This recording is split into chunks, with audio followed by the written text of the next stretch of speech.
السلام عليكم ورحمة الله وبركاته. مرحبا بكم أخواتي الكريمات في مطبخ أم جابر مع وصفة جديدة إن شاء الله. إذا باش ما نخرجش حتى أنا من الجماعة قررت نشارك معكم سلو بطريقتي. إذا ننتقلوا للمقادير. المقادير اللي كنستعمل عندي 2 كيلو ديال الزنجلان محمر،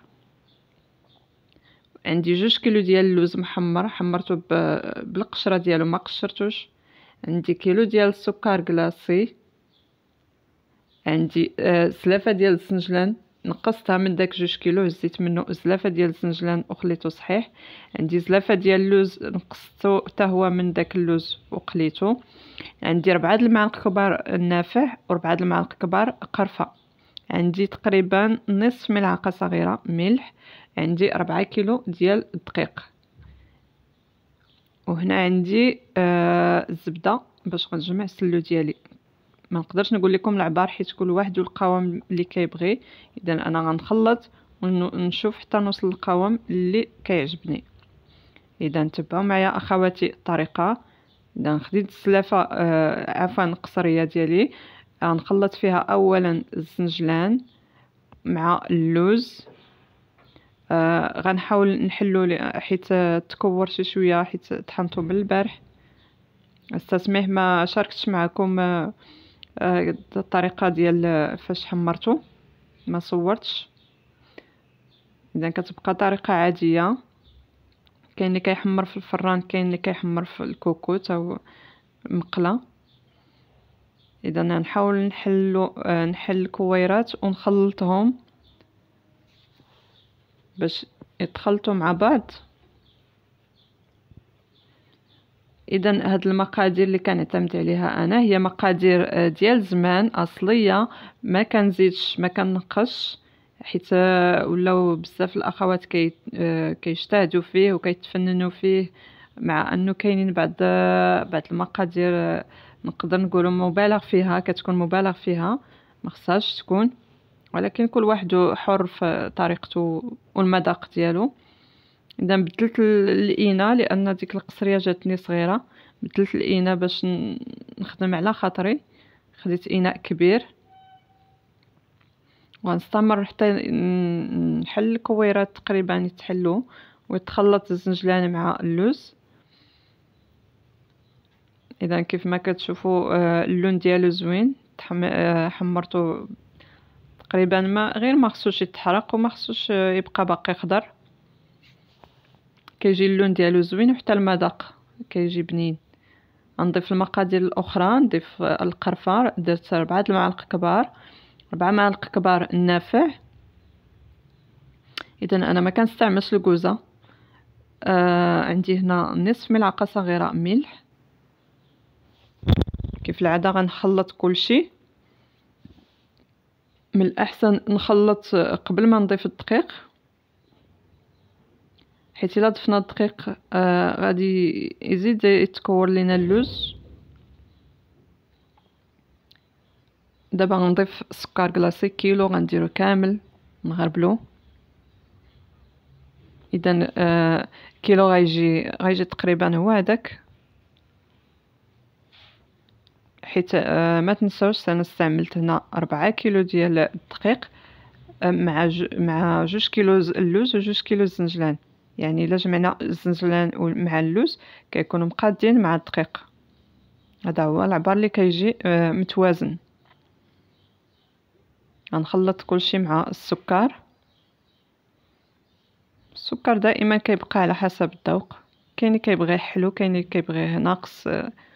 انا كنبغيه ناقص شي شويه صراحه، ما يكونش حلو، لان الا كثرتي الحلاوه في سلو الحلاوه غتغلب على المذاق ديال اللوز والزنجلان، غتبقى غير ديك الحلاوه.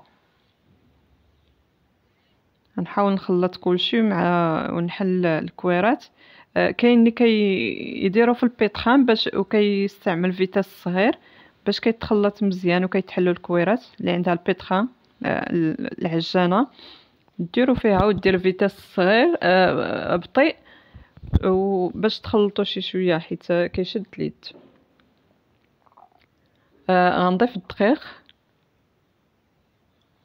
غنضيف النص ونخلطو، من بعد نضيف النص الاخر باش يسهل عليا في التخلاط، حيت كميه تقريبا كثيره. نخلط النص ديال الدقيق مع المقادير اللي درنا. اذا غنخلط كلشي حتى يدخل المقادير مع بعض.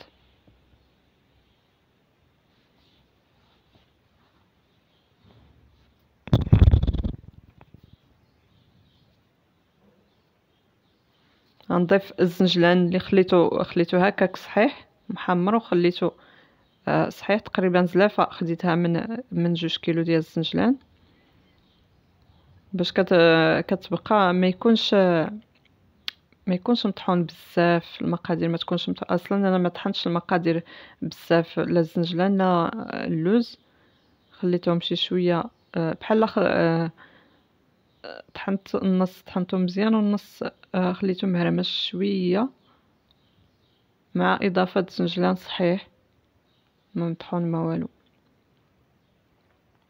غنضيف الكميه ديال الدقيق اللي بقات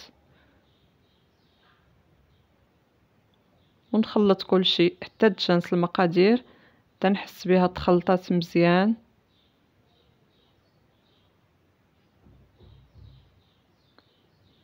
اذا انا عندي كميه هنا كثيره، نقدر نقسمها على النص باش نتحكم فيها في التخلاط. ملي غندير الزبده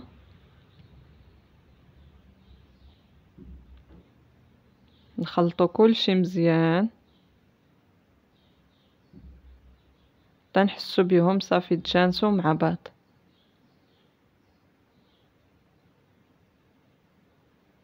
اذا كنعتذر واخا خليت هذا الفيديو متاخر شي شويه، ولكن كيف ما كنقول وقت ما جا الخير ينفع. اليوم اول نهار في رمضان،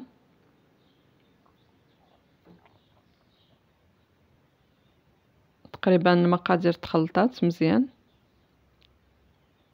دابا غنضيف الزبده كيف ما قلت لكم، غنبقى نضيف ونشوف، حيت كل واحد كاين اللي كيبغيه مجموع مزيان ومزيت بحال بهكا تقريبا مزيت، كاين اللي كيبغيه يعني متوسط، ما يكونش مزيت، ما يكونش. انا كنبغيه يكون كيتجمع وفي نفس الوقت كيتفرتس. كنتمنى تفهموا هاد الجمله. الا جمعته يتجمع، الا حليته يتحل بسهوله، ما يبقاش عجينه، يعني ما يبقاش مزيت. انا ما كيعجبنيش الا جمعتيه تخرج منه الزيت تقريبا.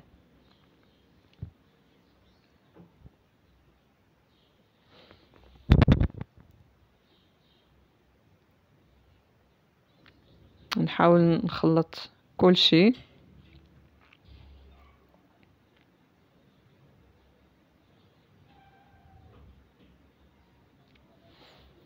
اذا نبقى نخلطو حتى نوصل للقوام اللي بغيت ونرجع معكم ان شاء الله.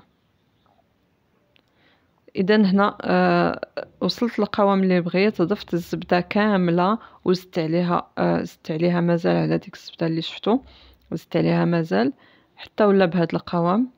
انا كنكتفي بهكا، كيعجبني هكا. يعني كيف ما قلت لكم الا بغيتي تجمعيه كيتجمع بسهوله وكيتفرتت بسهوله، ماشي عجينه، ماشي ناشف، عاوتاني ما يكونش ناشف، هكا كيجي زوين.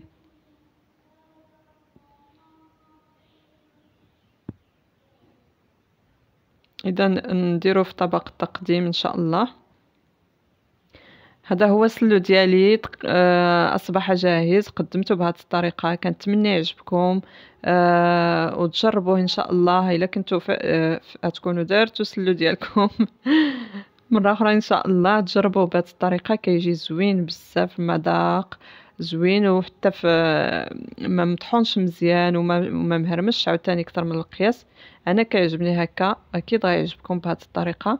كنتمنى تجربوه. كنتمنى الى عجبكم الفيديو ديال اليوم ما تنساوش ديروا جيم للصفحه، وبالنسبه للجدد يديروا اشتراك. ورمضان مبارك سعيد.